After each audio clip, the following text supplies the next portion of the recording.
پیشرفت و ترقیات و فتح و نصرت ملت تاجیک ملت فرهنگی حمایت مردم و ثبات مهمترین امکانات در 4 فصل سال برای سیر و سیاحت، صنعتی و کشاورزی آزمون‌های جمهوریوی، راهنمای جامعه خانه امید توجیه‌های دنیا. تاجیکستانی آزاد و صاحب اختیار.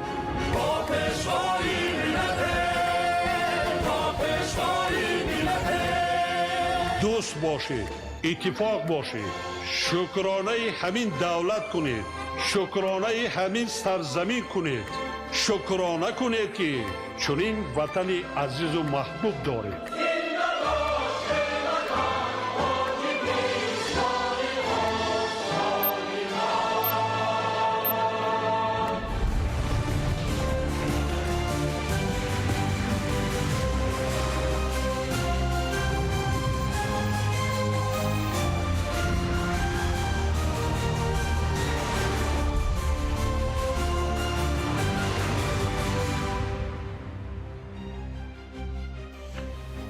ассалому алайкум бинандаҳои гиромӣ, нашри муфассали барномаи ахборро бо муҳимтарин мавзӯъҳо манзури шумо мегардонем. дар оғоз таваҷҷӯҳ намоед ба сархати хабарҳо.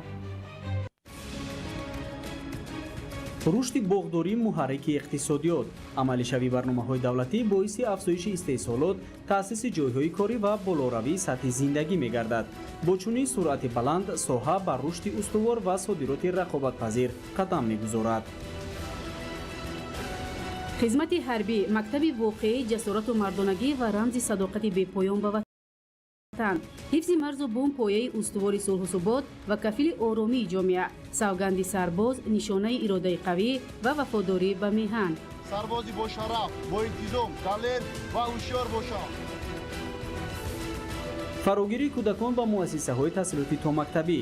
ин раванд ба тарбияи зеҳнӣ ва иҷтимоии кӯдакон мусоидат намуда онҳоро ба зинаҳои минбаъдаи таҳсил омода месозад.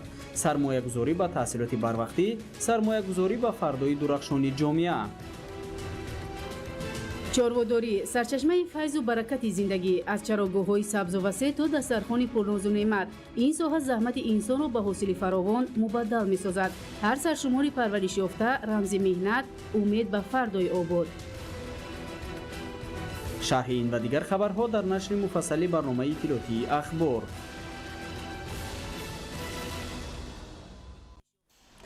дар солҳои истиқлоли давлатӣ дар заминаи қабул ва мавриди амал қарор гирифтани барномаҳои давлатӣ масоҳати боғу тогзор дар кишвар васеъ карда шуда истеҳсоли меваю ангур бештар гардид.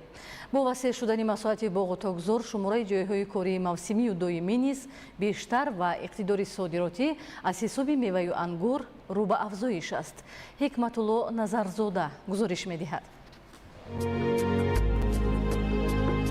бо назардошти он ки бунёди боғҳои нав ва васеъ намудани майдони боғҳои мевадиҳанда аз омилҳои муҳими беҳтар гардидани сатҳи некуҳаволии мардум маҳсуб меёбад, дар даврони истиқлоли давлатӣ зери таваҷҷӯҳ, дастгирӣ ва роҳнамоиҳои президенти ҷумҳурии Тоҷикистон пешвои миллат муҳтарам Эмомалӣ Раҳмон бо зиёдшавии майдони боғҳо дар баробари афзудани ҳаҷми истеҳсоли мева, шумораи ҷойҳои корӣ зиёд гардид ки аҳолӣ бо шуғли мавсимӣ ва доимӣ фаро гирифта шуданд.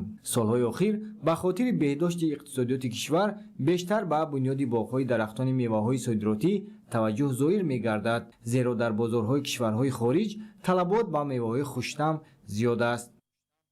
масоҳати боғ дар солҳои 1991-2025 дар ҷумҳурии Тоҷикистон. соли 1991 78 000 гектар, соли 2010 109,8 000 гектар, соли 2015 140,3 000 гектар, соли 2025 165,570 гектар. ҷорӣ намудани усулҳои пешрафта, технологияи нав, бунёди боғҳои интенсивӣ ва суперинтенсивӣ аз самти муҳими фаъолияти боғу токпарварон гардида аз роҳу омилҳои афзон намудани меваҷот мебошад. бо назардошти афзоиши аҳолӣ, талаботи рӯзафзони бозор ва тағйирёбии иқлим, рушди соҳаи боғдорӣ тавассути бунёди боғҳои замонавӣ ба роҳ монда шуда истодааст. дар соҳаи боғдорӣ таи солҳои охир фақат боғҳои интенсивӣ ва суперинтенсивӣ бунёд карда шуда истодаанд ки равандҳои инноватсионӣ дар ин ҷода истифода бурда мешаванд. дар ин гӯем боғҳои интенсивӣ ба воситаи обёрии қатрагӣ тамом мегӯем микроэлементҳои зарурӣ ба воситаи ҳамо оби қатрагӣ то решаи растанӣ расонида мешавад ки ин коркарди зиёду хароҷоти зиёдро талаб намекунад. Агар солҳои аввал 1 сол 2 соли аввал барои бунёди бо хароҷотҳои зиёд мешаванд, локин ин таи солҳои сеюму чорум аллакай аз ҳисоби ҳосили баланду сифати хуби маҳсулоташон метавонанд ки зуд ҳама хароҷотҳоро пуш кунанд ва даромади хубро гӯем соҳиби мулк доро шавад. имрӯз боғҳои интенсивии бунёдшудаи ҷумҳурӣ ба ҳисоби миёна дар соли дуюм 5-6 тонна ва дар 7-8 солагӣ 30-35 тоннагӣ ҳосил дода истодаанд ва ҳосилнокии онҳо сол аз сол афзун гардида истодааст. истеҳсоли мева дар солҳои 1991-2025 дар ҷумҳурии Тоҷикистон. соли 1991 69,8 ҳазор тонна, соли 2010 225,3 ҳазор тонна, соли 2015 299,2 ҳазор тонна, соли 2025 954,350 тонна. ҳукумати ҷумҳурии Тоҷикистон бо назардошти рушди соҳаи боғу токпарварӣ, таъмини бозори дохилӣ бо меваю ангур, афзун намудани иқтидори содиротии кишвар, таъмини амнияти ғизоии мамлакат, баланд бардоштани дараҷаи некуаҳволии мардум ва дар ин замина паст намудани сатҳи камбизоатӣ дар ҷумҳурӣ барномаҳои давлатӣ қабул ва мавриди амал қарор дод ки бешубҳа ба афзоиши нишондиҳандаҳои соҳа замина гузошт. истифодаи таҷриба ва муҳайё намудани шароит дар солҳои истиқлоли давлатӣ имкон дод ки заминҳои солҳо боз бекор хобида ва нишебу хамгаштҳо аз дасти боғпарварон ба гулистон табдил ёбад. барои дар сатҳи баланд пешвоз гирифтани ҷашни 35-солагии истиқлоли давлатӣ дар ноҳияи Шуғнон раванди корҳои обудониву созандагӣ вусъат дода мешавад. Дар гармхонаи насли панҷум ки беш аз 6 гектарро ташкил медиҳад, бо иштироки сокинон ва кормандон ҳашари дастҷамона гузаронида шуда атрофи иншоот тозаву озода гардид. дар ноҳияи Шуғнони вилояти мухтори Кӯҳистони Бадахшон бо шарофати Давронӣ соҳиби истиқлолии Ҷумҳурии Тоҷикистон дар баробари рушди ҳамаи соҳаҳои хоҷагии халқ ба рушди соҳаи кишоварзӣ, бунёди гармхонаҳо, ниҳолхона ва боғҳои нав диққати ҳамаҷониба равона гардида, корҳои бунёдӣ дар ин самт бо маром ҷараён доранд. Барои дар сатҳи баланд таҷлил намудани ҷашни 35-солагии истиқлолияти давлатии Ҷумҳурии Тоҷикистон дар қаламрави ноҳия ҳашарҳои аҳлона бо иштироки кормандони иdoraву муассисаҳо ва сокинони маҳаллӣ мунтазам ба роҳ монда мешавад. бунёди гармхонаи доиму амалкунанда низ дар ин минтақа идома дошта, бо ба истифода дода шудани он таъминоти аҳолии на танҳо ноҳияи Шуғнон, балки шаҳри Хоруғ ва дигар минтақаҳои вилоят бо маҳсулоти полизӣ ба роҳ монда мешавад. ҳоло дар дохили гармхона корҳои ҳамворкунии замин, васлу насби қубурҳои обӣ ва дигар корҳои лозимӣ анҷом дода мешаванд. бо дастгирии ҳукумати ҷумҳурии Тоҷикистон муассисаи давлатии рушди соҳибкорӣ дар соҳаи кишоварзӣ дар доираи лоиҳаи баланд бардоштани устувории кишоварзӣ дар ноҳияи Шуғнони вилояти мухтори Кӯҳистони Бадахшон гармхонаи замонавии доим амалкунанда сохта ва то охири моҳ ба истифода дода мешавад. дар ин гармхонаи замонавии доим амалкунанда сабзавот аз қабили помидори барвақтӣ, кабудӣ ва дигар намуди сабзавот парвариш карда мешаванд. бояд зикр дошт ки дар ноҳияи Шуғнон кӯли моҳипарварӣ бо ибтикори соҳибкори маҳаллӣ таъсис дода шуда, парвариши моҳӣ дар он ба таври зарурӣ ба роҳ монда шудааст. соҳибкори маҳаллӣ тасмим гирифтааст ки дар ин мавзеъ ҳафзи дуввуми моҳипарвариро низ ташкил дода, ба рушди ин соҳаи сердаромад ва таъминоти бошандагони маҳаллӣ саҳми муносиб гузошта бошад. дар боғи навбунёд ва замини кишти ноҳияи Шуғнон ки соли гузашта дар масоҳати 2 гектар замин ташкил дода шуд, раванди нашъунамои маҳсулоти полизӣ ва ниҳоли дарахтон аз ҷониби мутахассисони соҳаи кишоварзӣ таҳти назорати ҳамаҷониба қарор дода мешавад. бо истифода аз усулҳои боғдорӣ мутахассисони соҳа талош менамоянд ки нашъунамои хуби дарахтони мевадиҳандаро таҳти назорати ҳамаҷониба қарор диҳанд. мақсад аз ташкили ниҳолхона ин таъмини хоҷагидорони маҳаллӣ ва сокинони ноҳия бо ниҳоли дарахтони мевадиҳанда ва мутобиқшуда ба иқлими вилоят маънӣ дод мегардад. дар баробари ин бо дастгирии ҳукумати ҷумҳурии Тоҷикистон ва вазорати кишоварзӣ корҳои бунёдӣ дар боғи суперинтенсивӣ низ идома дошта, ҷамъияти дорои масъулияташ маҳдуди тиҷорати фаъол васлу насби масолиҳи лозимиро барои фаъолияти ин боғ ба уҳда дорад. Дар боғи мазкур ниҳоли дарахтон аз тариқи қатрагӣ обёрӣ карда шуда, аксари дарахтон дар ҳоли нашъунамо мебошанд. Сокинони шарафманди ноҳияи Шуғнон ва дигар кормандони иdoravу муассисаҳои ин минтақа аҳлона баҳри сазовор истиқбол намудани ҷашни 35-солагии истиқлолияти давлатии ҷумҳурии Тоҷикистон саҳми босазои худро дар раванди корҳои ободониву созандагӣ гузошта барои истиқбол намудани ҷашни муқаддаси миллӣ саъю талош менамоянд. сол аз сол кишоварзони шаҳру ноҳияҳои вилояти Хатлон бо гирифтани таҷрибаи кори хоҷагидорӣ дар рушди соҳа ва таъмини амнияти ғизоии мамлакат ҳиссаи муносиб мегузоранд. Дар ҳамин замина аҳли заҳмати ноҳияи 5 қитъаҳои кӯрамро пурмаҳсул истифода намуда, ҳамзамон бо васеъ намудани майдони боғот таваҷҷӯҳи хоса равона менамоянд. гузориши ҳамкоронамон дар ин хусус. имсол дар ноҳияи 5 кишоварзон тавонистанд дар майдони 530 гектар кишти барвақтии картошкаро ба роҳ монанд. ин майдонҳои кӯрам ки сабзу серҳосиланд аз заҳмати марди деҳқон ва таваҷҷӯҳ ба соҳаи афзалиятноки кишоварзӣ дар ноҳия дарак медиҳад. таҳлилҳо нишон медиҳанд ки сол аз сол бо дар назардошти тағйирёбии иқлим талабот ба маводи ғизоӣ бештар гардида ба рушди соҳаи кишоварзӣ ба хусус истифодаи самараноки замин таваҷҷӯҳ бештар равона карда мешавад. аз ин ҷост ки ҳукумати мамлакат таъмини амнияти озуқавории сокинонро аз ҳадафҳои муҳими стратегии мамлакат қарор додаанд. кишоварзону хоҷагидорони ноҳияи 5 низ пайваста талош доранд ки ҳар қитъа замини кӯрам пурмаҳсул истифода гардад ва ҳамзамон сабаби истеъмолии аҳолӣ ғанӣ ва сатҳи рӯзгорашон беҳтару хубтар гардад. нашнамои картошка ва пиёзам пиёзи барвақтӣ дар ин ҷо ҳаст. хоҷагидорон дар майдони зиёда 500 гектар кишти картошкаи барвақтӣ баро монданд. моҳҳои май 15 моҳ то 20 моҳ ҷамъоварӣ сар мешавад. мо кӯшиш мекунем ки хоҷагидорон ва деҳқонони ноҳия саҳми худро дар таъмини амнияти озуқаворӣ ва дохилӣ ва берун аз ноҳия ҳам гузорем. дар ҳамин шабу рӯз агар дар қисмате аз заминҳои ноҳия нашъунамои картошка ҷараён дорад, дар бархе аз хоҷагиҳои деҳқонӣ бошад ҷамъоварии пиёз бо маром идома дорад. ноҳияи дурдасти 5 ки минтақаи гарму мутобиқ ба кишту парвариши зироату сабзавот аст, аз ин рӯ кишоварзонаш ҳамасола аз аввалинҳо шуда маҳсулоти тару тозаи аз нигоҳи экологӣ тозаро пешниҳоди бозорҳо менамоянд. мо хоҷагии деҳқонӣ 1 гектар замин дорем. ҳамин нимша пиёз кардем, нимша картошка аллакай моҳи май насибоша мешавад. пиёза ина 1 ҳафта шидааст бозорҳои ноҳия бурвардестем. хосил соза беҳтарина 10 сотиқ 80 сентнерини гирифтестем. аз рӯи меҳнати халол ина зиндагиро бурдестем. ягон ҷой намерем. дамин заминҳои худмон кор мекунем, зиндагиро пеш бурдестем.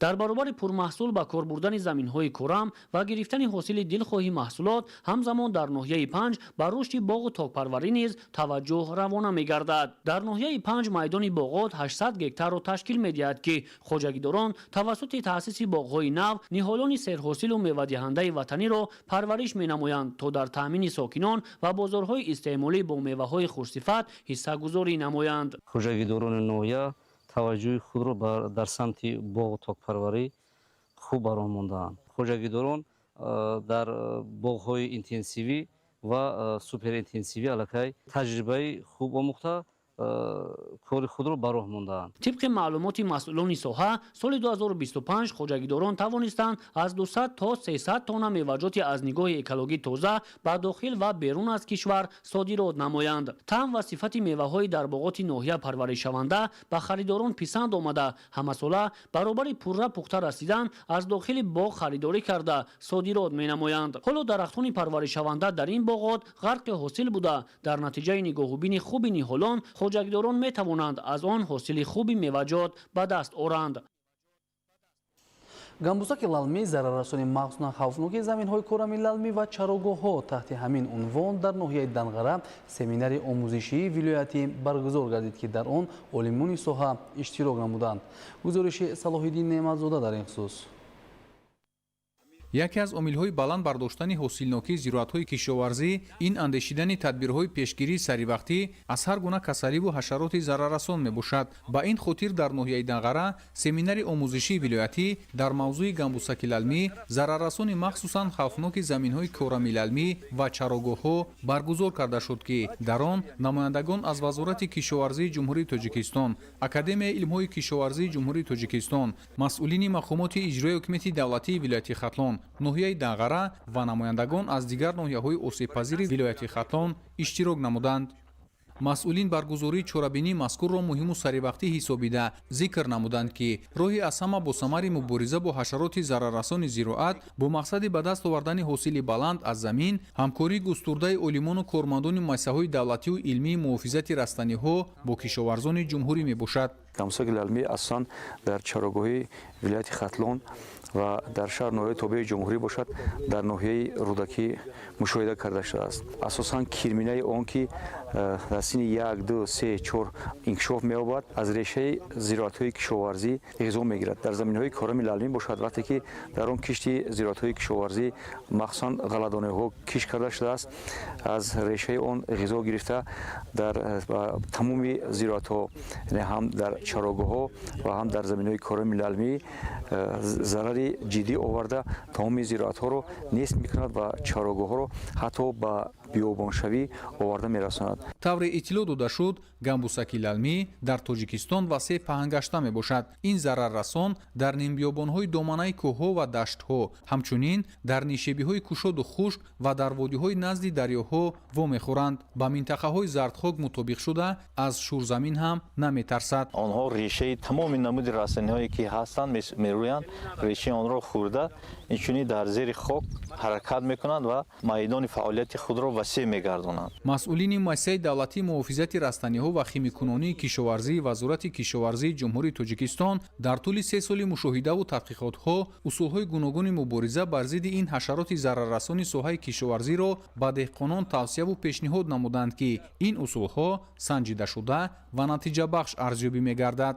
усули мубориза бар зидди гамбусаки лалмӣ, яъне ки кирминаи он усули механикӣ, яъне ки дар ҷое ки он пайдо шудааст ва решаи зироатҳоро истеъмол карда зироатҳо ба нестӣ оварда расонааст, дуртар аз атрофи он бо испори яккорпуса бояд ки як чуқури махсус канда ҳамчун ба гирди замин давр занонда шудааст. зеро ки вақте ки кирминаҳои он барои ғизогирии тарафи уфуқӣ ва амудӣ ҳаракат мекунанд, ба ҳамин аз ҳамин чуқуриҳо ба замин мефуроянд ва аз таъсири офтоб ва паррандаҳо албатта онҳо осеб мебинанд. дигар усули он истифодаи заҳрхимикатҳои мессенҷер ва хлорпирифосро истифода намуданд ки аз ҳама самари беҳтарин дод ва зиёда аз 90% кирминаҳои онро ба нестӣ оварда расонд. дигар чораи мубориза ин аст ки хеле дар семинар дидем, домҳои фиреб бисёр оддист, барои деҳқон камхарҷ аст. гамбусаки лалмӣ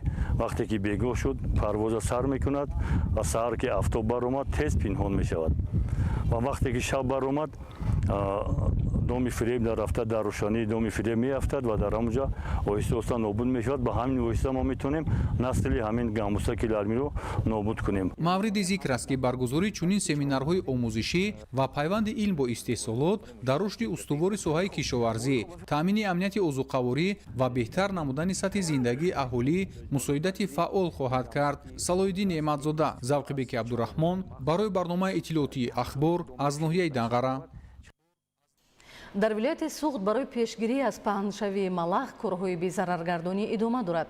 барои иҷрои босамари корҳо, заҳрдоруҳои таъсирнок, техникаю дастгоҳҳои муосири дорупошӣ, либосҳои муҳофизатӣ ва дигар лавозимоти зарурӣ дастрас мебошад. дар давоми як моҳи охир мутахассисон дар доманакӯҳҳо барои пешгирӣ аз паҳншавии малах масоҳати бештар аз 8500 гектарро бо заҳрдоруҳо коркард намуданд. тафсилоти бештар дар гузориши Абдуваҳоби Абдусаттор. ҳамасола дар доманакӯҳҳои шаҳру ноҳияҳои Конибодом, Истарафшан, Исфара, Деваштиш, Зафаробод, Бобоҷон Ғафуров, Ашт, Мастшоҳ, Ҷаббор Расулов ва Сипидамен паҳншавии малах бештар ба мушоҳида мерасад.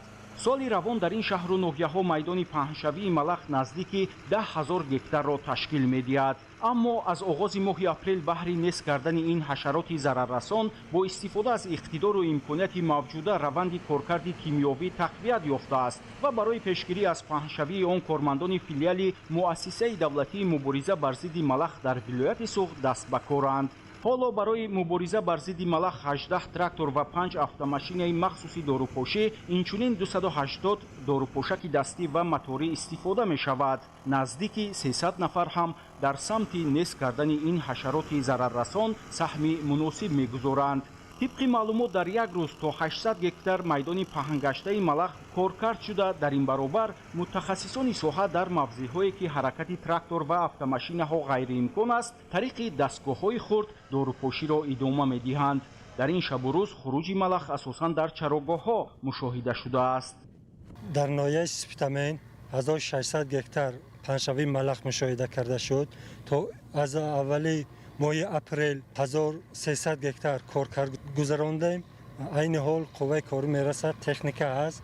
боқимондаи масоҳати паҳншавии малахро коркар мекунем. дар баъзе аз шаҳру ноҳияҳои вилояти Суғд пайдоиши малахи марокашӣ бештар аст. малахи марокашӣ аслан дар минтақаҳои барои гузарондани коркардҳои кимиёӣ дастнорас тухм гузошта давра ба давра аз доманакӯҳо ба водиҳо ва марзҳои кишоварзӣ мефарояд.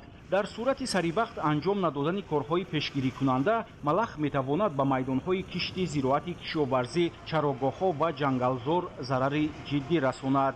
намояндагони филиали муассисаи давлатии мубориза бар зидди малах дар вилояти Суғд иброз доштанд ки барои иҷрои босамари корҳо заҳрдоруҳои таъсирнок, дастгоҳҳои муосири дорупошӣ, либоси муҳофизатӣ ва дигар лавозимоти зарурӣ дар ихтиёри кормандон гузошта шудаанд. нест нобуд кардани малах идома дорад. қувваи корӣ, техникаҳо мавҷуд аст. дар ҷамоати деҳоти чашмасор 600 гектар малах паҳн шудагӣ буд. корхонаи муборизаи зидди малах омада ҳар рӯз инҷа ба кор карда истодааст. мо ҳаракат мекунем ки ба кишоварзон, хоҷагиҳои деҳқонӣ малах зарар нарасонад. олимони соҳаи кишоварзӣ хуруҷи малахро яке аз офатҳои табиӣ унвон менамоянд, зеро галаи малах дар як шабонарӯз зиёда 30 километрро тай карда тамоми растании дар сари роҳаш бударо нобуд мекунад. абдуваҳоби абдусаттор, Илёс Бобоҷон, вилояти Суғд, ахбор. дар шаҳри Истиқлол ҷиҳати беҳтар намудани шароити зисти аҳолии таъмини онҳо бо оби тозаи нӯшокӣ ва рушди соҳаи кишоварзӣ аз ҷумла таъсиси гармхонаҳои нав тадбирҳои мушаххас амалӣ карда мешаванд. таваҷҷӯҳ намоед ба гузориши ҳамкоронамон. бо мақсади сарсабзии маҳал, бунёди боғ, таъмин бо маҳсулоти кишоварзӣ дар маҳаллии меҳнатободи шаҳри Истиқлол системаи бисёрҷанбаи оби нӯшокию полизӣ мавриди истифода қарор дода шуд. барои таъмини доимии сокинони маҳаллии меҳнатобод аз ҳавзи захиравӣ дар масофаи 1,2 километр хати об кашида барои таъмини 40 хонавода бо оби тозаи нӯшокӣ ва ҳамзамон обёрӣ, кишту парвариши маҳсулот дар қитъаи назиҳавлигӣ баҳри дастрасӣ ба ғизои солим имконият фароҳам гардид. тадбири мазкур дар доираи лоиҳаи фаъолият дар самти таъмини амнияти озуқавории Тоҷикистон дар чаҳорчӯбаи барномаи озуқавории ҷаҳонӣ дар ҳамкорӣ бо шарикони рушд амалӣ гардида, хати об ҳамзамон барои оянда таъмини 20 оилаи навбунёд низ дар назар дошта шудааст. дар шаҳри Истиқлол дастрасӣ доштан ва таъмини беҳтар бо оби нӯшокию полизӣ имконият медиҳад ки дар баробари рушди соҳаи саноат, сарсабзии маҳал, истеҳсоли маҳсулоти кишоварзӣ таъмин гардад. бо ин мақсад баҳри сарсабзӣ бахшидан ба маҳал, дастрасии аҳолӣ ба маҳсулоти хушсифати кишоварзӣ ва таъмини сокинон бо шуғли доимӣ дар масоҳати 2 гектар боғи нав ташкил ёфта, дар он 1850 бех ниҳолҳои мевадиҳанда шинонида шудааст. ҷиҳати нашунамои минбаъди ниҳолҳо обёрии тариқи қатрагӣ пешбинӣ гардида, инчунин муҳофизати ниҳолони шинонидашуда аз чорво атрофи боғ симтурбандӣ намуданд. корҳои мо асосан барои баланд бардоштани сатҳи иқтисодии оилаҳо ба воситаи кишт кардани замин, дастрасӣ ба оби нӯшокӣ ва полезӣ барои истеҳсоли маҳсулоти хӯрокворӣ равона шудааст. ба ҳукумати ҷумҳурии Тоҷикистон ташаккур баён менамоем, ки баҳри беҳбудии рӯзгори сокинон кӯшиш менамояд. дар доираи лоиҳаи фаъолият дар самти таъмини амнияти озуқавории Тоҷикистон дар шаҳри Истиқлол дар заминҳои назди ҳавлигӣ 16 гармхона барои парвариши маҳсулоти кишоварзӣ ташкил шудааст. барои ҳосилхезии замин нашунамои хуби растанӣ 50 қуттии истеҳсоли компост ва 2 қитъаи истеҳсоли биогумус ташкил гардидаанд. дар маҷмӯъ барои иҷрои корҳои кашидани хати об, ташкили гармхонаҳо, бунёди боғи нав 112 нафар сокинони шаҳри Истиқлол бо кори муздноб ҷалб шуда, дар мавсими имсола аз ҳисоби истифодаи замин ва гармхонаҳо 2800 килограмм сабзавот истеҳсол намуда, барои таъмини оилаи худ истифода намуданд. имсол чорводорони кооперативи тиҷоратии вахш бо амалисозии тадбирҳои саривақтӣ натиҷаҳоро барои рушди соҳа афзун мегардонанд. Дар ноҳия нақшаи наслгирӣ на танҳо иҷро, балки барзиёд таъмин шуд. кооперативи тиҷоратии чорводори вахш маъракаи имсолаи наслгириро бо натиҷаҳои назаррас ҷамъбаст намуд. тибқи маълумоти масъулин, дар 3 фермаи хоҷагӣ аз ҳар 100 сармеши зоянда 95 сар бара ба даст омада, нақшаи пешбинишуда ки 90 сарро ташкил медод, барзиёд иҷро гардид. ин нишондиҳанда нисбат ба соли гузашта зиёд буда, аз беҳтар шудани шароити нигоҳубин ва таҷрибаи кормандон дарак медиҳад. дар давраи тӯлгирӣ мо ягон монеагӣ нашид, ягон камбудӣ нашид. хушоки табиӣ, каҳбеда, кунҷора ҳама чи таъмин буд. бе мушкилӣ мо зимистона пай сар кардем, нақшаро барзиёд иҷро кардем, пасари баланд баромадем. сербориш омад, баҳори хуб омад. якими моҳи май чарогоҳи тобистона мола ҳай мекунем ба минтақаи рашт, нуробод, сангвор. ба муносибати ин дастоварди назаррас бо ташаббуси масъулини кооперативи тиҷоратии чорводори вахш чорабинии тантанавӣ доир гардида, ба чӯпонҳои пешқадам тӯҳфаҳои арзишманд аз ҷумла 3 мошини сабукрав, мототсикл ва дигар ҳадияҳои хотирмон тақдим карда шуд. масъулин бар он назаранд ки чунин иқдомҳо барои баланд бардоштани ҳавасмандии кормандон ва боз ҳам беҳтар гардидани нишондиҳандаҳои истеҳсолӣ мусоидат менамояд. айни замон дар кооперативи тиҷоратии чорводори вахш 160 нафар фаъолият дошта, шумораи умумии чорво бо дар назардошти насли имсола ба 27 000 сар расонида шуд. хоҷагӣ дорои зиёда аз 40 000 гектар чарогоҳ дар ноҳияҳои вахш ва ҷалолиддини балхӣ буда, чорводорон барои ба чарогоҳҳои тобистона бурдани чорво ба минтақаи рашт омодагӣ мебинанд. кооперативи тиҷоратии чорводори вахш танҳо ба рушди истеҳсолот маҳдуд нашуда, ба беҳбуди инфраструктураи иҷтимоӣ низ таваҷҷӯҳи ҷиддӣ зоҳир менамоянд.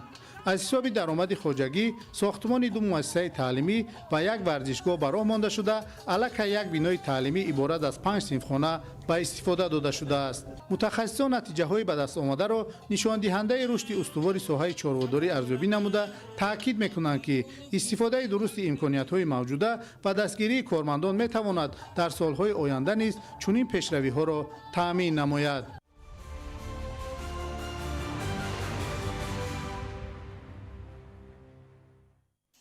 аз соли 2020 инҷониб бо дастгирии ҳукумати ҷумҳурии тоҷикистон дар ноҳияи айнӣ шуғли заршӯӣ ба яке аз манбаъҳои муҳими даромади аҳолӣ табдил ёфтааст. сокинон бо истифода аз усулҳои анъанавӣ аз обу хоки дарёи зарафшон зарраҳои тиллоро ҷудо намуда дар беҳтар гардидани сатҳи зиндагии худ саъ мегузоранд. асомиддин ғиёсзода гузориш медиҳад. дарёи зарафшон ин на танҳо манбаи обу ҳаёт, балки сарчашмаи яке аз қадимтарин пешаҳои мардуми кӯҳистон заршӯӣ ба ҳисоб меравад. имрӯзҳо бинобар кам шудани оби дарёи зарафшон, гурӯҳи заршӯён ба соҳили дарё рафта, бо таҷҳизотҳои анъанавии содда вале пуриқтидор, онҳо ба ҷустуҷӯи хазинаи майдатарин зарраҳои тилло аз қаъри регу хоки дарё оғоз карданд. ба иттилои раёсати молия дар ноҳияи айнӣ аз соли 2020 то инҷониб наздики 2000 нафар сокинон соҳиби иҷозатномаи заршӯӣ гаштаанд ки онҳо бо ин усул кору фаъолият намуда барои пешбурди зиндагии худ заҳмат мекашанд. заршӯӣ ба назар содда менамояд, аммо ҳар як ҳаракати дасти заршӯй ҳисоби қоидаҳои худро дорад. ҷараёни бо суръати дарё ба онҳо имкон намедиҳад ки корро бедақиқ анҷом диҳанд. барои ҷудо кардани зарраҳои майдаи тилло аз рег, заршӯён даҳҳо маротиба регро дар табақ мешӯянд, то дар охир як зарраи тиллоии дурахшон намудор гардад. ин лаҳза барои онҳо на танҳо натиҷаи меҳнат, балки нишона аз ҳунари аҷдодӣ аст. гарчанде ки дар замони муосир бисёр касбу ҳунарҳо ҷои ҳамдигарро иваз карданд, заршӯӣ дар ноҳияи айнӣ то ҳол ҷойгоҳи худро аз даст надодааст. заршӯиро як навъи ҳунар низ метавон номид ва сокинон ин ҳунарро аз падару бобои худ мерос гирифта, онҳо ҳамчун манбаи иловагии рӯзгор истифода мебаранд. заршуди шудем аз чанд нафар бо ҳамроҳии бародарон аз чанд минтақаҳои тоҷикистон ҳастанд бародарони мо. шукрона мекунем ки мо чунин давлати зебо дорем ва мо чунин озодӣ доданд ки мо фаъолият карда истодаем. ин кас новобаста аз душвориҳои табиии дарё ҳамчунон арзишҳои худро дар зиндагии мардум нигоҳ медорад. ҳар як зарраи тиллоӣ ёфташуда нишонаи меҳнати росткорона ва эҳтиром ба табиат мебошад.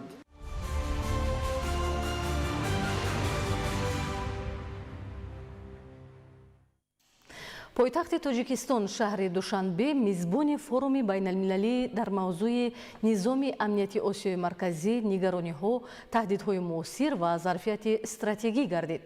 ҳамоиш намояндагон аз кишварҳои минтақа, коршиносон ва созмонҳои байналмилалиро ба ҳам оварда масъалаҳои мубрами амният, ҳамкориҳои иқтисодӣ ва дурнамои рушди минтақавиро мавриди баррасӣ қарор дод. тафсилот дар гузориши ҳамкоронамон.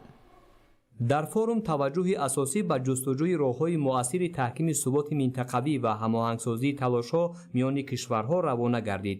форум бо ташаббуси маркази тадқиқоти стратегӣ назди президенти ҷумҳурии тоҷикистон дар ҳамкорӣ бо шарикони байналмилалӣ баргузор шуда намояндагони доираҳои коршиносӣ ва сохторҳои таҳлилии минтақаро ба ҳам овард. иштирокдорон бо таҳлили вазъи имрӯзаи минтақа ва ҷаҳон таҳкими ҳамкориҳои судмандро дар самтҳои мавриди таваҷҷӯҳ зарур шумориданд. форуми мазкур дар самти ҳадафҳои стратегии ҳукумати мамлакат ҳам дар самти таъмини истиқлоли энергетикӣ ва раҳоӣ аз бумбасти коммуникатсионӣ, таъмини амнияти озуқаворӣ ва саноатикунонӣ бо суръати кишвар заминаи устувор гузошта барои густариши ҳамкориҳои иқтисодию тиҷоратии кишварҳои осиёи марказӣ ва иттиҳоди давлатҳои мустақил мусоидат карда метавонад. пешгирӣ аз таъсири омилҳои беруна, рушди ҳамгироии иқтисодӣ ва инфраструктураи нақлиётиву транзитӣ, ҳамоҳангсозии равишҳо дар муқобили таҳдидҳои муосир аз қабили омилҳои иҷтимоиву иқтисодӣ, тағйирёбии иқлим ва хатарҳои ифротгароӣ аз мавзӯъҳои дигари чорабинӣ маҳсуб меёфт, ки иштирокдорони форум дар ин самт фикру андешаҳои судмандро пешниҳод карданд. Таджикистан здесь является своего рода форпостом в этом плане, да? Потому что граничит непосредственно с этими странами, да, о которых идет речь. Поэтому я бы сказал, роль Таджикистана в этом плане очень велика, именно в части вопросов по обеспечению безопасности. Да? дар форуми байналмилалии низоми амнияти осиёи марказӣ, нигарониҳо, таҳдидҳои муосир ва зарфияти стратегӣ таъкид шуд, ки танҳо тавассути ҳамкории зич ва истифодаи самараноки зарфиятҳои мавҷуда метавон ба таъмини амнияти устувор ноил гардид. дар ин замина коршиносон аҳамияти ҳамгироии талошҳои кишварҳои минтақаро муҳим арзёбӣ намуданд. Такая обстановка не может не заставлять нас, экспертов, обмениваться своими идеями, мыслями о том, как это будет влиять на развитие наших государств, как будет отражаться на геоэкономических, геополитических трендах, которые влияют на наш регион Центральной Азии. дар ин баробар нақши ҳамкориҳои фароминтақавӣ ва тавсеяи робитаҳои байналмилалӣ низ ҳамчун омили муҳими таҳкими субот арзёбӣ гардида, рушди ҳамкориҳои бисёрҷониба омили устувории муҳити амниятӣ маънӣ дод карда шуд. форум дар ҷаласаҳои пленарӣ ва бахшҳои мавзӯӣ идома ёфта ба андешаи масъулин ин чорабинӣ ҳамчун як платформаи муҳим барои тақвияти муколамаи созанда ва ташаккули равишҳои ҳамоҳангшуда дар самти таъмини субот ва рушди устувори минтақа мебошад. зоҳиршоҳи тағоимрод, Баҳодур Қурбонзода барои барномаи иттилоъоти ахбор.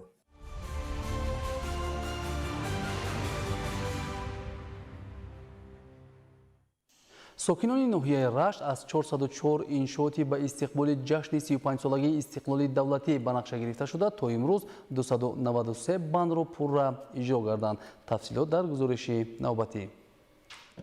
сокинони ноҳияи Рашт ҷиҳати сурат бахшидани корҳои созандагӣ дар партави нишондодҳои соли 2026 соли вусъат додани корҳои ободониву созандагӣ ва тақвияту таҳкими худшиносию худогоҳии миллӣ ба хотири ободии маҳаллӣ зистудеҳа ва ноҳия саҳми арзандаи худро мегузоранд.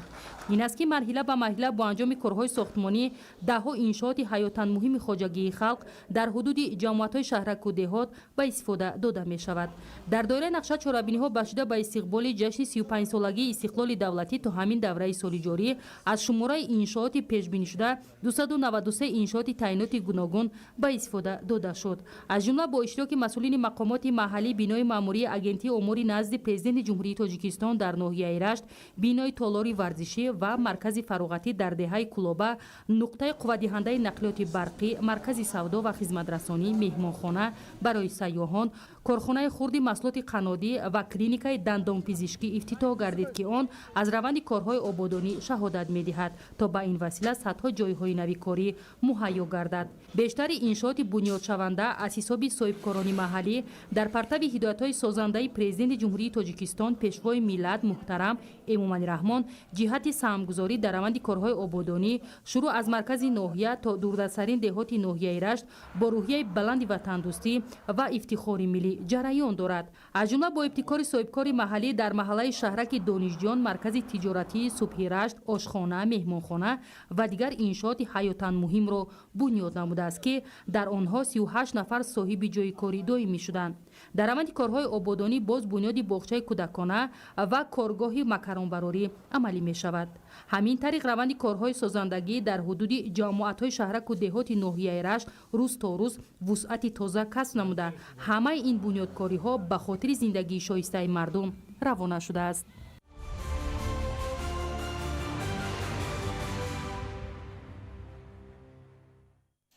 дар шаҳри Душанбе дар доираи эълон гардидани соли 2026 ҳамчун соли вусъат додани корҳои ободониву созандагӣ ва тақвият бахшидани худшиносиву худогоҳии миллӣ ҳамоиш доир гардид.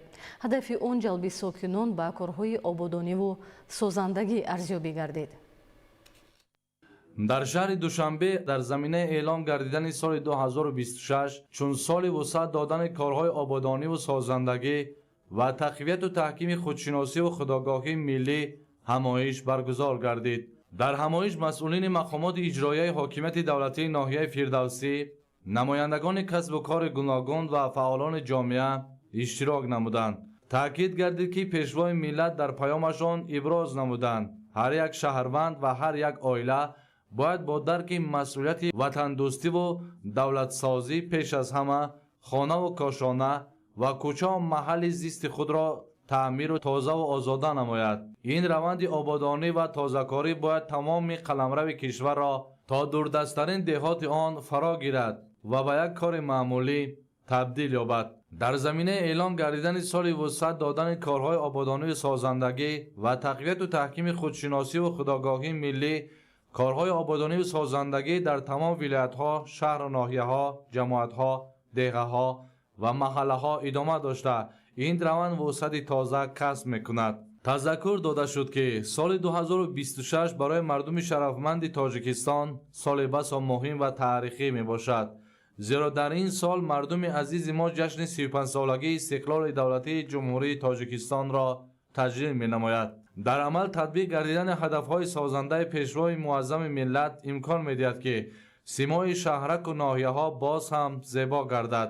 таъкид гардид ки ба хотири истиқбол гирифтани ҷашни 35-солагии истиқлоли давлатӣ бояд сарҷамона заҳмат кашид ва барои ободӣ ва таҳкими ваҳдати миллӣ саҳми арзанда гузорем. дар шаҳру ноҳияҳои кишвар марҳилаи ноҳиявии озмуни ҷумҳуриявии шоҳномахонӣ идома дорад. ин чорабинии фарҳангӣ дар ноҳияи Восен низ бо иштироки фаъоли хонандагони муассисаҳои таълимӣ баргузор шуд. дар ноҳияи Восен даври дуюми озмуни ҷумҳуриявии шоҳномахонӣ роҳандозӣ гардид. дар ҳафти баргузории сабқати зеҳнӣ масъулони шуъбаи маориф, омӯзгорон ва муҳассилини муассисаҳои таълимии ноҳия фаъолона иштирок намуданд. дар ин зимн аҳамияти баргузории озмуни мазкур бобати тарғиби арзишҳои фарҳангиву маънавии ниёгон муҳим арзёбӣ шуд, зеро шоҳнома ҳамчун асари безавол дар таҳкими худшиносии миллӣ нақши муҳим дошта, пеш гирифтани иқдоми навбатӣ аз ҷониби президенти ҷумҳурии Тоҷикистон Пешвои миллат муҳтарам Эмомалӣ Раҳмон барои боло бурдани маърифати қишрҳои гуногуни ҷомеа саривақтӣ мебошад. иштирокчиёни озмун бо омодагии ҷиддӣ ва шавқу завқи беандоза сатҳи донишу малака ва ҷаҳонбинии адабии худро манзури ҳакамон гардониданд. тавре аз ҷараёни баргузории озмуни ҷумҳуриявии шоҳномахонӣ аён буд, хонандагони муассисаҳои таълимии ноҳияи восеъ ба сину соли худ нигоҳ накарда аз хурдӣ майли иштирок дар чунин сабқати зеҳнӣ доранд, ки бешак аз рӯ овардани ин гурӯҳи хонандагон ба китобу китобхонӣ бахусус аз барнамоии асари безаволи ҳаким Фирдавсии шоҳномаро башорат медиҳад. که در آزمون شاهنامه‌خوانی شرکت ورزم. در سال 2024 وقتی که در آزمون جمهوریوی فروغ صبح دانای اشتراک کردم، از نامیناسیون ادبیات معاصر جای سوم را غالب گشتم و می‌خواهم که امسال باز در آزمون شاهنامه‌خوانی شرکت ورزم. баргузории озмунҳои ҷумҳуриявӣ аз ҷумла фурӯғи субҳи донои китоб аст. Тоҷикистон ватани азизи ман, илм, фурӯғи маърифат ва шоҳномахонӣ аҳамияти муҳим дар роҳи баландбардоштани сатҳи маърифати адабӣ ва таҳкими эҳсоси ифтихори миллӣ дошта, эҳсоси масъулиятро дар ниҳоди ҳар фарди ватандӯсту меҳанпарвар бедор хоҳад намуд. ҳамин тавр маҳорати беш аз 1900 нафар иштирокдорони озмун аз ҷониби ҳакамон муайян ва натиҷаҳо ҷамъбаст гардида, ғолибон ба даври баъдӣ сафарбар хоҳанд шуд. Анваршоҳ Сайдализода, Сайҳомиди Шариф, Ноҳияи Восеъ, Ахбор. мактаби устод ва шогирд ба рушду такомули ҳунар ва ҳунармандӣ мусоидат менамояд. дар ин замина дар шаҳри Душанбе фестивал озмуни устод ва шогирд баргузор гардид. дар муассисаи давлатии боғи Иран фестивал озмуни ҳунармандону косибон таҳти унвони беҳтарин усто ва шогирд баргузор гардид. дар чорабинии мазкур намояндагони вазорату идораҳо, ҳунармандон, косибони варзида, инчунин шогирдони онҳо ва дӯстдорони ҳунарҳои мардумӣ иштирок намуданд. ҳадафи асосии фестивал рушди ҳунарҳои миллӣ, эҳёи анъанаҳои қадимаи косибӣ, дастгирии устоёни ҳунарманд ва тарбияи шогирдони болаёқат арзёбӣ гардид. дар ҳафти озмун иштирокчиён маҳсулидастони худро ба намоиш гузошта, маҳорату малакаи худро дар соҳаи гуногуни ҳунарҳои мардумӣ аз ҷумла қолинбофӣ, кандакорӣ, заргарӣ ва дузандагӣ муаррифӣ карданд. ҳайати ҳакамон ба сатҳи иҷро, навоварӣ ва риояи анъанаҳои миллӣ баҳо дода, беҳтарин усто ва шогирдро муайян намуданд. من این هنر را ایمی خوردی ای ببی پدری مادریم امی هنر را من آموختم به هست هنر چه خوبه مثل با دولت نکنم جوان دختر خویش دارم که هنر را بیان آموزه. таъкид гардид ки баргузории чунин фестивали озмунҳо барои ҳифз ва рушди ҳунарҳои мардумӣ, инчунин ҷалби ҷавонон ба омӯзиши касбу ҳунарҳои суннатӣ мусоидат менамояд. дар анҷоми чорабинӣ ғолибон бо диплом, сипоснома ва тӯҳфаҳои хотиравӣ сарфароз гардонида шуданд. либоси миллӣ яке аз унсурҳои муҳими фарҳанг ва ҳуввияти миллӣ ба шумор меравад ва таърихи он аз замонҳои бостон сарчашма мегирад. бо ибтикори Кумитаи корбозанон ва оилаи назди ҳукумати ҷумҳурии Тоҷикистон дар боғи нишони давлатии пойтахт намоиши сару либоси миллӣ таҳти унвони тоҷикона мепӯшем баргузор карда шуд. Малика Саидзода гузориш медиҳад. дар идомаи татбиқи сиёсати давлатии ҷумҳурии Тоҷикистон ҷиҳати ҳифз ва тарғиби арзишҳои миллӣ дар боғи нишони давлатӣ чорабинии фарҳангӣ таҳти унвони тоҷикона мепӯшем баргузор гардид. дар чорабинии мазкур намояндагони як қатор вазорату идораҳо аз ҷумла кормандони хадамоти алоқа, хадамоти зидди инҳисорӣ, Кумитаи хоҷагии манзилию коммуналӣ ва Федератсияи иттифоқҳои касабаи мустақили Тоҷикистон фаъолона иштирок намуданд. иштирокдорон бо либосҳои миллӣ ҳузур ёфтанд, намунаи эҳтиром ба фарҳанг ва суннатҳои миллиро ба намоиш гузоштанд. зеби зани тоҷик албатта либоси миллӣ, куртаи чакан, атлас ва либосҳои миллӣ мебошанд. либоси миллӣ худамон фахр мекунем ки мо зани тоҷик ҳастем. чунон либосҳоро ба бар мекунем, фикр мекунем ки ҳамин либоси миллии тоҷикӣ ба ҳамаи зани тоҷик мезебад و آرزو دارم که به همه زنان تاجیکستان که مین بعد همین لباسهای خود را گم نکنند. هدف اساسی اقدام تاجیکان میپوشیم احیا و گسترش فرهنگ لباسپوشی ملی، تحکیم حس خودشناسی ملی و ارزگذاری به میراث گرانبهای نیاگان ارزیابی می‌گردد. در جریان چرابینی اشتراکداران با پیشنهاد نمونه‌های گوناگون لباس‌های ملی فضای ادانه را رنگارنگ و جالب گردانیدند. قابل ذکر است که اقدام تاجیکان میپوشیم من بعد نیز در دیگر مؤسسه‌ها اینچنین شهر و ناحیه‌های کشور ادامه خواهد یافت.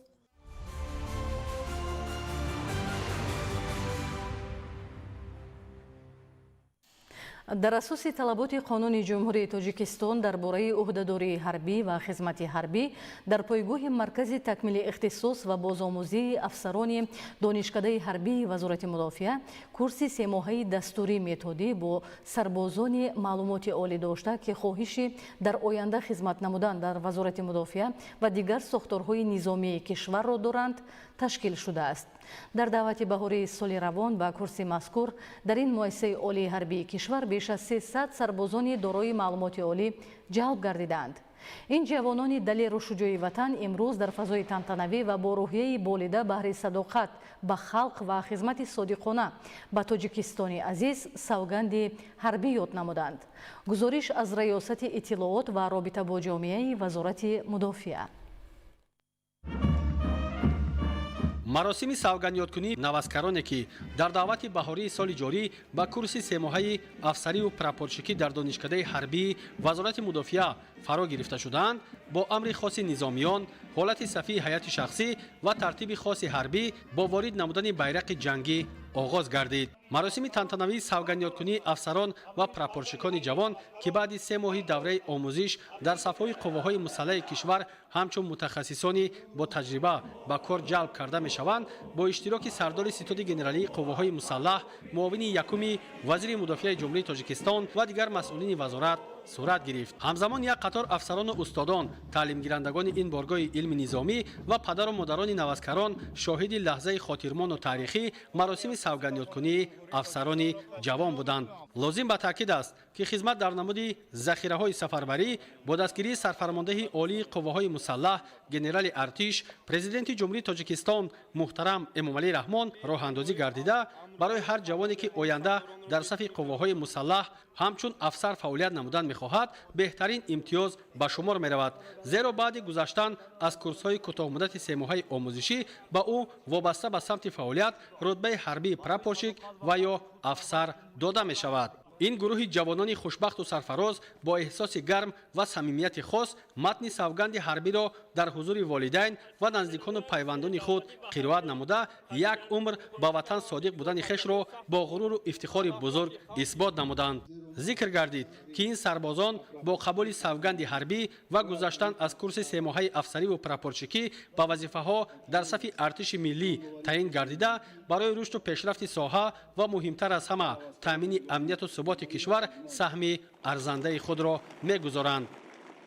امروز در فضای صلح و آرام با همراه سربازان وطن سوگند حربی خود را قبول نمودیم که در حیات هر یک جوانمرد سوگند حربی یک روز تاریخی به حساب می رود. این نشان شجاعت، صداقت هر یک سرباز وطن می باشد.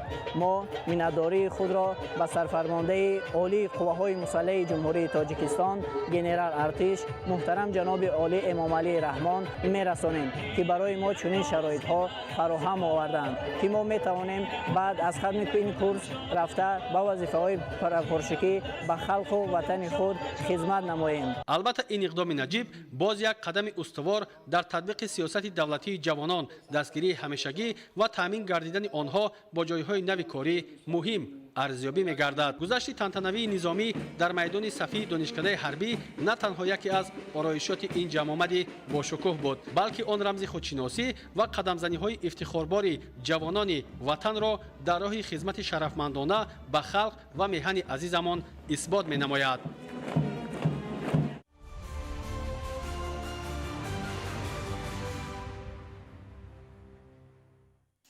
баҳри таъмини бехатарӣ фаъолияти муназзаму коҳиш додани талафот ва истифодаи самараноки нерӯи барқ инчунин ҷиҳати мукаммалгардонии донишҳои зарурии кормандон аз ҷониби намояндагони раёсати агентии назорати давлатии энергетикӣ назди президенти ҷумҳурии Тоҷикистон дар минтақаи Кӯлоб дар пойгоҳҳои обкашии идораи давлатии беҳдошти замин ва обёрии ноҳияи Фархор тадбирҳои санҷишӣ ва фаҳмондадиҳӣ гузаронида шуд. гузариши ҳамкорони мо идомабахши ин мавзӯъст. бо иштироки намояндагони раёсати агентии назорати давлатии энергетикӣ назди президенти ҷумҳурии Тоҷикистон дар минтақаи Кӯлоб бо мақсади дурусту самаранок истифодабарии нерӯи барқ, танзими фаъолият ва таъмини бехатарии дастгоҳу таҷҳизоти барқӣ, пешгирии қоидавайронкуниҳо ва баландбардоштани сатҳи маърифатнокии кормандону сокинон дар пойгоҳи обкашии уртабоз рақами 4 идораи давлатии беҳдошти замин ва обёрии ноҳияи Фархор тадбирҳои санҷишиву оммафаҳмонӣ баргузор шуд. маълум гардид ки иҷроиши бандҳои қаблан пешниҳодшуда аз ҷониби масъулони ниҳоди мазкур барои таъмини бехатарии техникӣ, омодагиҳои зарурӣ ба мавсими нави обёрӣ ва бартарафсозии дигар мушкилоту норасогиҳо дар самти истифодаи нерӯи барқ беш аз 70% таъмин гардида, раванди иҷроиши бандҳои боқимонда ва бартарафсозии норасогиҳои ҷузъӣ ҷой дошта, тадбирҳои амалӣ идома доранд. кормандони раёсати мо дар моҳи феврали соли равон аз рӯи нақшаи кории раёсат дар пойгоҳҳои обкашии идораи давлатии беҳдошти замин ва обёрикунии ноҳияи Фархор санҷишҳо ва муоинаи техникӣ гузарондем. дар натиҷаи санҷиш 28 банд камбудиҳо ошкор гардид ва то ҳол аз 28 банд 22 банд ба иҷро расидааст ки ин 75% иҷроишро ташкил медиҳад. 6 банди дигар дар ҳолати иҷроиш қарор дорад. тибқи иттилои масъулон, идораи давлатии беҳдошти замин ва обёрии ноҳияи Фархор вобаста ба пардохти ҳаққи барқи истифодашуда ҳоло беш аз 1 миллиону 200 ҳазор сомонӣ қарз доранд, ки ин нишон дод натиҷаи фаъолият давоми 1 соли охир аст. яке аз омили таъсиррасон барои қарздорӣ ва дар муҳлати муайян иҷро нашудани нақшаи омодагӣ ба мавсими обёриро масъулон дар қарздории ассотсиатсияҳои обистифодабарандагон, ки зиёда аз 11 миллион сомониро ташкил медиҳад, унвон карданд.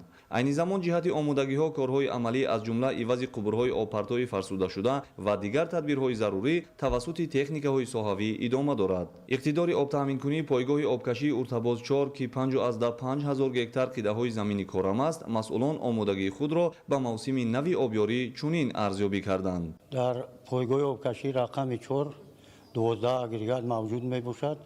аз 12 агрегат ҳозир 10 таш ба кор омода аст, таъмир карда тайёранд. тибқи нақшаи идораи идобезӣ ва обёрии ноҳияи Фархор бояд 25 апрел ба хоҷагоҳи деҳқонӣ обро дастрас кунем. ҷиҳати тақвият бахшидани сатҳи маърифатнокии кормандон тадбирҳои фаҳмондадиҳӣ баргузор шуд. дар ҷараён доир ба мақсаднок истифодабарии нерӯи барқ, таъмини бехатарӣ, пешгирии қоидавайронкуниҳо ва дигар масъалаҳои марбути соҳа андешаронӣ намуданд. ҳамзамон чунин корҳои фаҳмондадиҳӣ дар маркази байниноҳиявии барқароркунии саломатии ноҳияи Фархор бо иштироки кормандони муассиса баргузор карда шуд. аснои суҳбати озоду ошкоро доир ба қонунҳои амалкунандаи марбут ба соҳаи энергетикаи кишвар, худдорӣ кардан аз истифодаи дастгоҳу таҷҳизотҳои барқии худсохт, лампаҳои тафсон ва ба ҷои онҳо баҳрабардорӣ аз дастгоҳҳои каммасрафи барқӣ, ки ҳам ба буҷаи ҳар оила ва ҳам ба иқтисодиёти кишвар манфиатнок аст, изҳори назар намуданд. дар идомаи чорабинии маърифатӣ байни иштирокдорон саволу ҷавоб доир шуда, аз ҷониби мутахассисон посухҳои мушаххас ва тавсияҳои судманд пешниҳод гардид. олим носирзода, хуршеди нодирхон, ноҳияи Фархор, ахбор.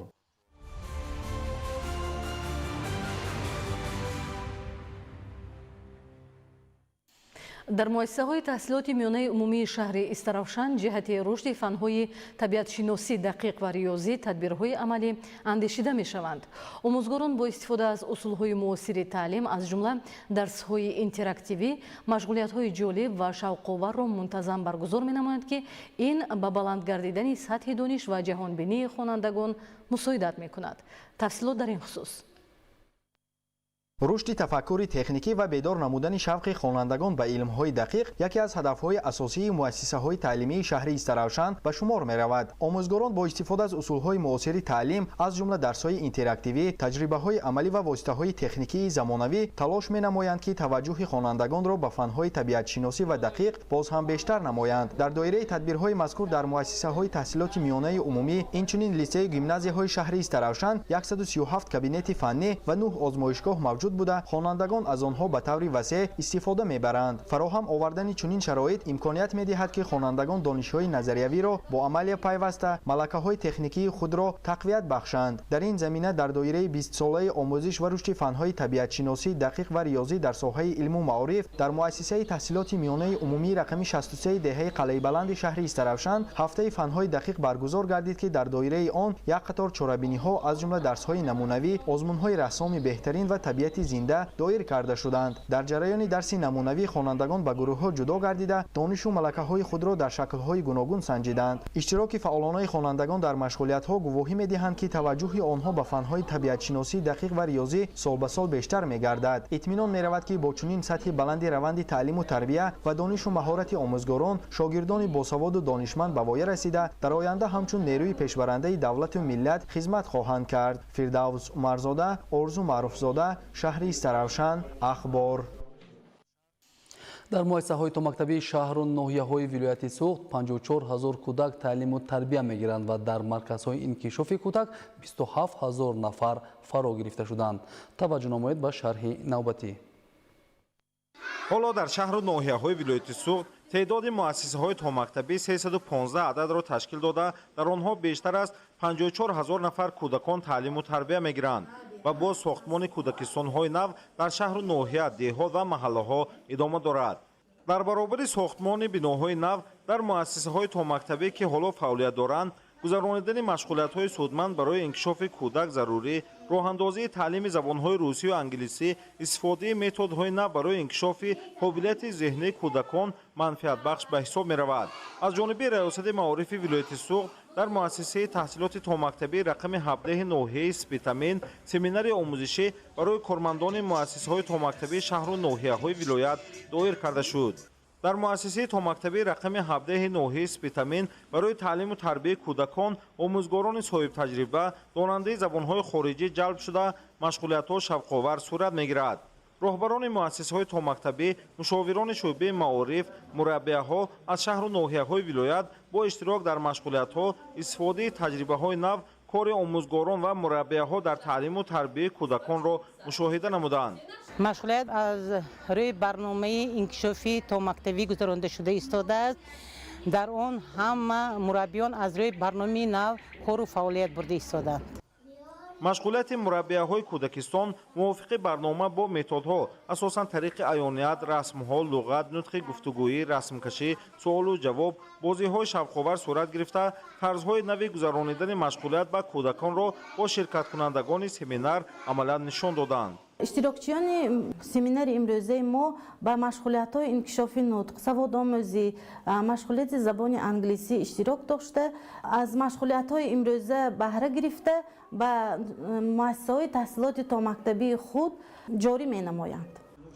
طوری تاکید گردید در همین مؤسسه‌های مکتبی شهر و ناحیه‌ها مشغولیت به کودکان موافق به برنامه تعلیمی صورت می‌گیرد. تشکیل سمینار آموزشی و اشتراک کارمندان مسئول مربی‌های کودکستان‌های شهر و ناحیه‌ها در مشغولیت‌های مربی‌های کودکستان این هرچه بیشتر استفاده بردن متدهای نو، تکمیل تجربه، بلند برداشتن ملکه کسبی، تحلیل و خلاصه برآوری، اینچنین تقویت بخشیدن کار تعلیم و تربیت و ثمرآور شدن سطح آموزانیدن زبان‌های خارجی و کودکان میباشد.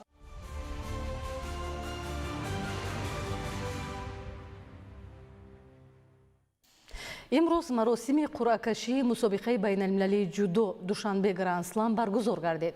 قرعه‌کشی ترتیب رقابت‌ها را مشخص نموده 240 ورزشگر از 34 کشور 3 منطقه حریفان خود را در مرحله اولی سبقت‌ها معین کردند. توجه نمایید.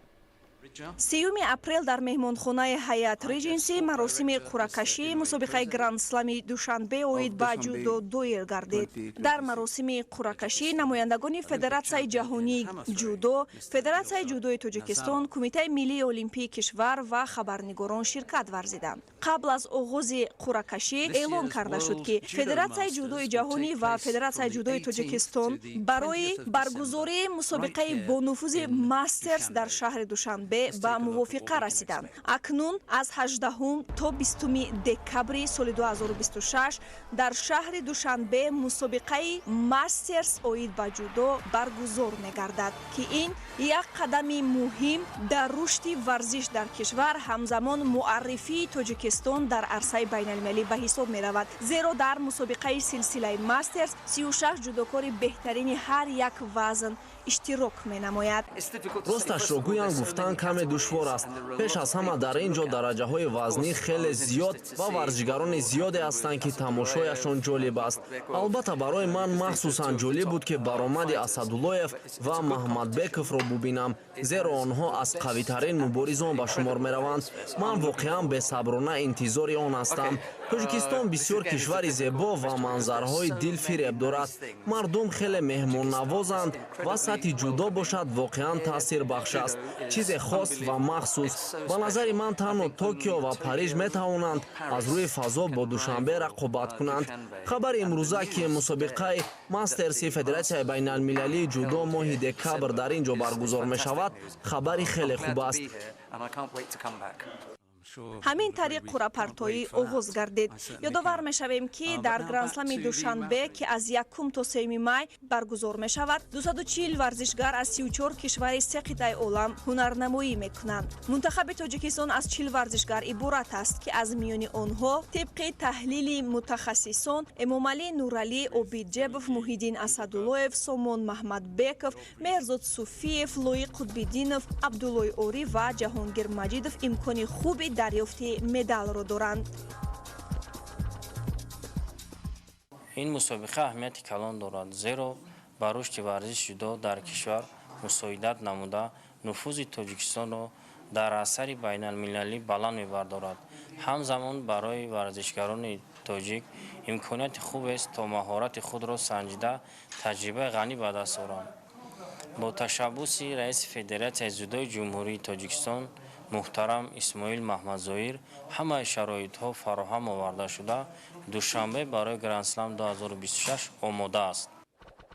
миёни духтарон бошад Мадина Қурбонзода, Аҳлия Муминова, Александра Кан ва Виктория Кисилёва ҳам аз зумраи довталабонанд. Воқеан Федератсияи ҷудои Тоҷикистон беҳтарин ҳайатро барои ширкат дар Грандслам интихоб кардааст. ҳамзамон дастаҳои Фаронса, Русия, Муғулистон, Озарбойҷон, Молдова, Корея, Қазоқистон бо варзишгарони беҳтарини худ ба Душанбе омаданд. ҳайати Узбекистон аз 28 нафар иборат аст, Россия аз 23, Қазоқистон аз 12 нафар, Муғулистон аз 17 нафар ва Лаҳистон аз 9 нафар.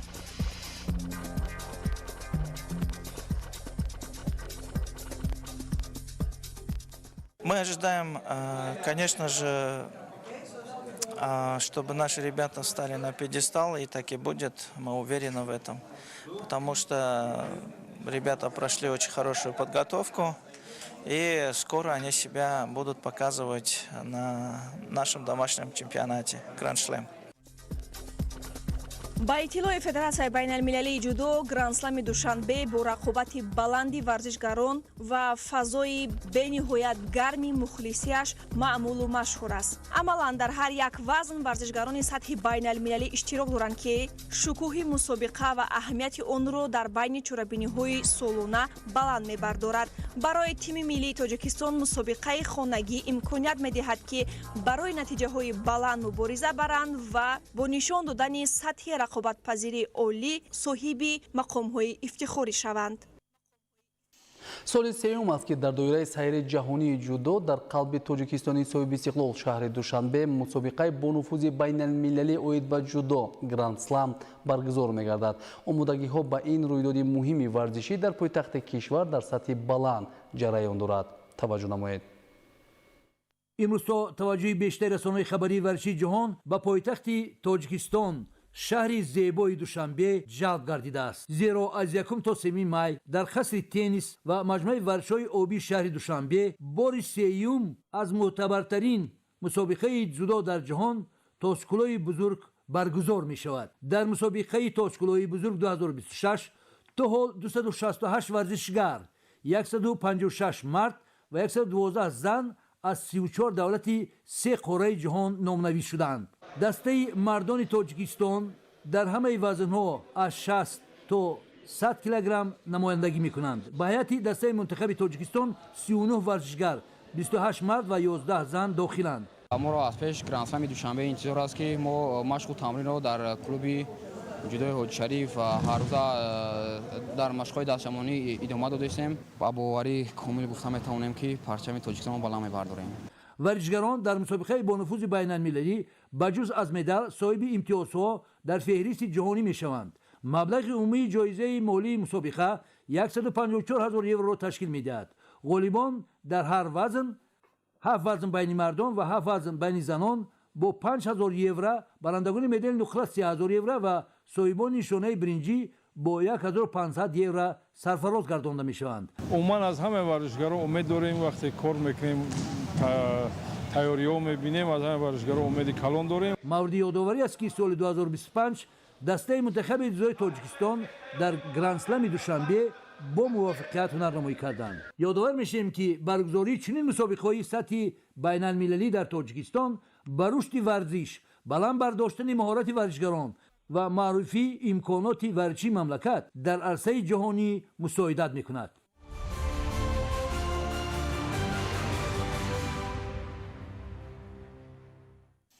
бинандаҳои азиз, ин буд барномаи иттилоотии ахбор. тансиҳату хонобод бошед.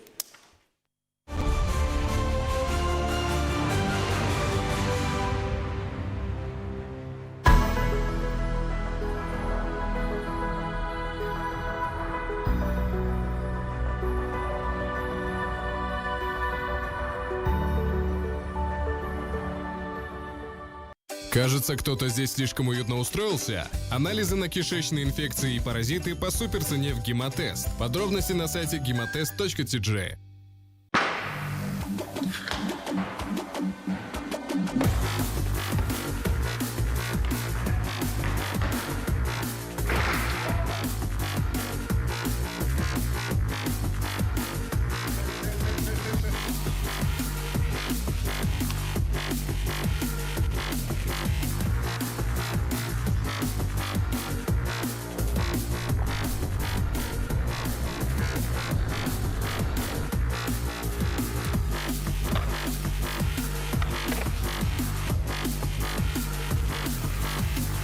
Energy Drink – манбаи нейрои шумо.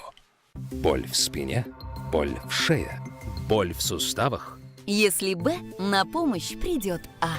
Амилатекс гель. Двигайся смелее.